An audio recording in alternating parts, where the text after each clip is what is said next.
naman sa kanto, lalangoy papuntang trabaho. Sabi daw may proyekto, pero kwento lang to. Asa na yung pondo? Biglang naglaho. Ghost project pala, pero may ribbon cutting show.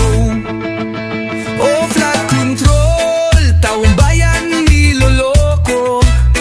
Budget pa ulit-ulit, pero drawing lang pala to. Oh, flood control, saan napunta ang plano? Bakit sa Bulacan lumulubog kahit tuyo? Kontrata'y doble-doble, pareho lang ang presyo.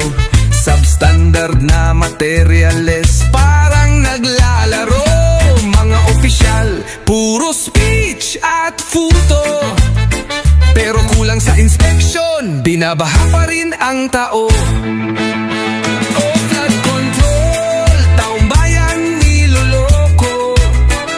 Late na ang proyekto, laging delay ang trabaho. Oh, flood control, saan napunta ang plano? Bakit kalsada'y naging swimming pool na ito? Integrated master plan, wala daw ganito.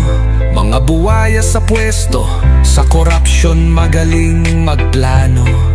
Kanya-kanyang raket, makakuha lang ng pundo. Kahit saan na lang, semento doon, semento dito. Tubig walang daanan, malulunod na tayo. Oh, flood control, hanggang drawing lang ba ito?